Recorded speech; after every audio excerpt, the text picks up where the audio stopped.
finalement économique, mais également politique du Brésil, puisqu'on voit qu'il est en pleine transition, et en plus là, il y a eu des événements politiques dernièrement qui mériteraient peut-être un panorama de votre part.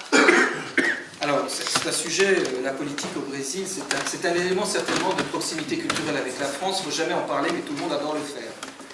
Donc on va essayer de le faire. C'est un sujet extrêmement électrique, où chacun a son avis, et il a raison de l'avoir, c'est certainement le meilleur. Donc je vais apporter moi, un éclairage que j'ai travaillant avec des Brésiliens, pour des Brésiliens et au Brésil, concernant quand même ce moment assez particulier qu'on est en train de traverser, ce Dilma 2, avec des nominations qui ont pu étonner, un positionnement du gouvernement qui intrigue. Et c'est pour ça que j'ai intitulé mon intervention « Le Brésil 2025, dans 10 ans ». C'est une gageure, ça c'est une différence avec les Français. Le futur au Brésil, est-ce que c'est conceptuel? Ça c'est un vrai sujet.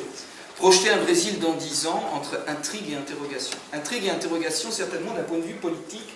Alors, je pense qu'on ne peut pas essayer de porter la lumière sur ce qui se passe aujourd'hui, de tenter de le faire, sans donner un tout petit coup d'œil dans le rétroviseur pour reparler très rapidement, et ça peut éclairer nos propos sur la politique actuelle, ce qui s'est passé lors de cette élection de Dilma pour le second mandat.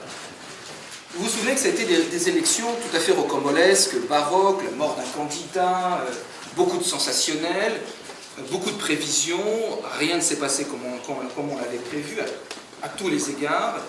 Et puis, une vraie mobilisation historique des Brésiliens. Le vote est obligatoire, il y a 143 millions d'électeurs au Brésil, je crois, et donc tout le monde vote. Mais c'est la première fois, depuis que le vote blanc est enregistré, c'est la première fois que le vote blanc était aussi peu important. Donc les gens ont voté. Ça, c'était un premier point. L'autre point qui a rendu cette situation très électrique, c'est la crispation du peuple brésilien sur cette élection présidentielle. On avait deux blocs qui s'affrontaient de manière quasiment autiste, 40% pour Dilma, 40% contre Dilma. Ce n'était pas pour quelqu'un d'autre, ni un programme, mais contre elle. Donc Dilma a focalisé toute l'attention et la campagne s'est faite autour d'elle. Une opposition radicale, une crispation de la population, jusqu'à finalement perdre les instituts de sondage, il y en a 4 principaux, qui jusqu'à 24 heures du second tour, 2 donnaient Aécio Neves gagnant, 2 donnaient Dilma gagnant, et puis finalement tout le monde était complètement perdu, puisque au moment où on a décompté les bulletins de vote, il y avait même un institut qui donnait Aécio Neves gagnant. Donc, une prise de conscience sur cet enjeu électoral. Curieusement, et je trouve que pour nous, observateurs étrangers, mais qui travaillons au Brésil, ou pas d'ailleurs, curieusement, ce vote a été un vote de réaction, et non pas un vote de raison. On a réagi pour ou contre quelqu'un, et d'ailleurs, je grossis un peu le trait, mais une classe pauvre s'est plus portée vers Dilma, et le milieu entrepreneurial plus aisé s'est porté sur Aécio Neves, avec parfois des luttes, jusque même physiques, dans l'appréhension de cette question politique, et une césure géographique entre le Nord et le Sud. La difficulté, et c'est pour ça que je crois qu'aujourd'hui le gouvernement de Dilma nous met dans une position d'intrigue à l'égard de ce qu'il peut promouvoir. La difficulté, c'est que quand vous avez suivi ces deux candidats, personne n'a eu réellement de programme. Aécio si, Dilma non, parce que le PT, le Parti des travailleurs, lui a dit « ton programme n'est pas le mien, donc tu ne donnes pas officiellement tes positions ». Et très curieusement, les débats ont porté, lorsqu'ils ont eu lieu, je vous incite à regarder un débat télévisé politique au Brésil, c'est assez rocambolesque, et l'ancien président du Brésil disait « moi, pour juger un candidat, je coupe le son, je regarde l'image, et je me fais une opinion ». Cardoso. Je crois qu'il a raison. La communication, le visuel est extrêmement important au Brésil. De quoi a-t-on parlé? Et de quoi qu'allons-nous subir finalement? De quoi allons-nous profiter aujourd'hui? De quoi a-t-on parlé? Finalement, il y a eu des points de convergence assez nombreux entre les deux candidats sur l'institutionnel, je mets hors l'indépendance de la Banque centrale, sur l'institutionnel, la sécurité, la santé, l'éducation. Et puis les vrais points de divergence, on n'en a pas parlé. Au niveau national, Dilma était sur un État-providence, un socialisme interventionniste, je résume un peu vulgairement la situation, avec un soutien du financement public. Nationalement, Aécio Neves stimulait l'investissement privé. Et c'est surtout sur l'international que c'est intéressant, le positionnement des candidats sur l'international. Dilma restait sur l'Amérique latine, l'Afrique et les BRICS, même si je suis d'accord, ça recouvre. D'ailleurs, dans les sommets BRICS, il n'y a rien en soi. Et Aécio Neves, lui, était sur une ouverture plus États-Unis et Europe. Voilà les grandes différences. Voilà quelles auraient pu être les grandes orientations du débat politique, et donc ce Brésil d'aujourd'hui pour le candidat élu. Et on n'en a jamais parlé. Un vote émotionnel, un vote qui s'est fait autour d'un homme ou d'une femme, de son profil, mais pas de ses idées.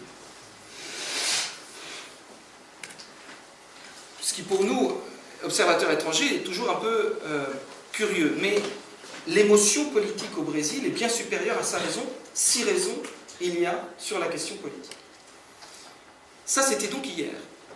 Dilma est élue, et aujourd'hui, dans les 4 heures de son élection, elle prend la parole et elle appelle à l'union. Ça veut donc dire qu'il n'y en avait pas du tout, qu'elle était bien consciente que le pays était totalement divisé.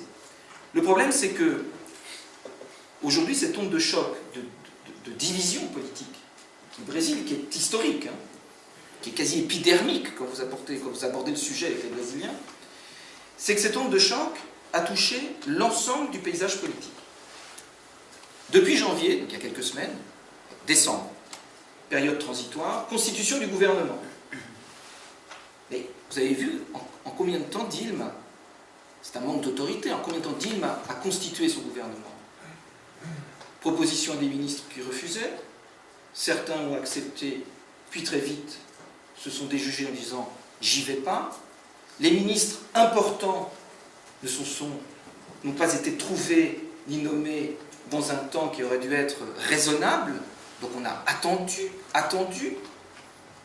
Donc un manque d'autorité au sein de ce gouvernement, puisqu'on est dans un Brésil économique, on en a un peu parlé, on en parlera peut-être tout à l'heure, qui quand même tangue dans ses résultats, qui bat des records, mais négatifs économiquement, et avec une volonté de la population brésilienne de s'en sortir. On ne reviendra pas sur le coût de la vie, la cherté, enfin, on n'est pas dans un Brésil dreaming qui a 4-5 ans. Je ne tombe pas dans un Brésil bashing non plus, mais c'est une réalité quotidienne extrêmement mauvaise pour le peuple, hein, et puis pour le Brésilien. Donc, difficile de constituer son gouvernement, manque d'autorité, et puis aussi une confusion dans la constitution de ce gouvernement. Joaquim Levy. Alors, pour le milieu entrepreneurial français, c'est une étoile dans ce ciel un peu sombre brésilien, taxé de libéral dans un gouvernement de gauche, peut-être avec excès, libéral avec excès, mais en tout cas, qui a créé une confusion totale au sein du gouvernement de Dilma. Certains ministres du PT ont dit « mais il est impossible de faire rentrer ce loup dans notre bergerie ». Le PT a dit « ce n'est pas envisageable, ça ne rentre pas dans la doctrine qui est la nôtre ». Qu'est-ce qu'il fait là? Et lui, finalement, qui essaye, avec des mesures, on en reparlera peut-être tout à l'heure, de restrictions budgétaires et d'austérité, de se battre comme un beau diable, derrière un gouvernement qui n'est pas extrêmement soudé. Difficulté du gouvernement de Dilma. Et le Parlement, puisque c'est quand même le Parlement qui entérine ces fameuses réformes que tout le monde attend. Le Parlement, vous avez vu qu'il y a 3-4 jours, c'était dimanche dernier, le président du perchoir, on n'appelle pas ça comme ça, enfin le président de la Chambre des députés, Eduardo Cunha, a été élu. Eduardo Cunha, c'est du PMDB. Alors, c'est pas le diable rouge pour le PT, parce qu'il y a quelques membres du PMDB qui fait partie du gouvernement. Le PMDB, les Brésiliens disent qu'il est sur la crête du mur, et il va où il tombe là où le vent le fait tomber. C'est un parti d'opportunité. Sauf que le PMDB, il était opposé au PT. Et le candidat de Dilma prétendait à diriger la Chambre des députés. Ce qui est extrêmement important, c'est un revers politique fort pour Dilma. D'autant que Eduardo Cunha du PMDB a été élu au premier tour. Non pas à 2-3 voix d'écart, avec une bonne majorité. Donc c'est un revers pour Dilma. Et Eduardo Cunha dit juste après « Je veux une indépendance du législatif par rapport à l'exécutif. Donc je ne suivrai pas, le petit doigt sur la couture du pantalon, la politique de Dilma Rousseff. Avant cette élection-là, Dilma, dans ses premières heures de prise de pouvoir, a tenté de faire passer des lois à elle, très symboliques, sur les conseils, vous savez, les conseils municipaux. Échec. 2-3 fois, 2-3 échecs successifs. Ça veut donc dire qu'elle n'a pas les coudées franches au Parlement. Et l'élection d'Eduardo Cunha lui fait perdre d'autant plus cette légitimité.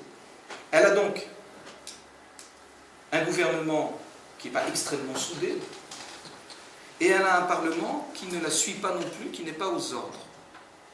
Donc une difficulté de tenter de réformer lourdement un Brésil qui en a besoin, et ça a été d'ailleurs la cause des événements de la Coupe du Monde, l'éducatif, la santé, l'infrastructure, le peuple s'est réuni dans la rue légitimement, ce n'est pas une réaction épidermique d'augmentation de quelques centimes du ticket de bus. C'est un peuple qui aujourd'hui est en légitimité de revendiquer, et quand on regarde les programmes et de Dilma et de Aécio Neves, jamais on a projeté un Brésil sur les 10 ans à venir sur ces questions-là. Jamais. Donc, ça reste une intrigue politique pour nous et une vraie interrogation. L'autre difficulté, on l'a évoqué, c'est l'horizon de Dilma Rousseff. C'est un horizon qui est quand même extrêmement obscurci par les affaires et par Petrobras. On va pas revenir sur cette affaire de Petrobras, enfin, c'est quand même flagrant, c'est une histoire de polichinelle. Et tous les jours dans la presse brésilienne, tous les jours, la presse télévisée ou la presse écrite, ces affaires, notamment Petrobras, font les manchettes. Sans compter que la bourse tangue très nettement, parce que, et puis les affaires de pétrole, le prix du pétrole, rien ne facilite la vie de Petrobras aujourd'hui.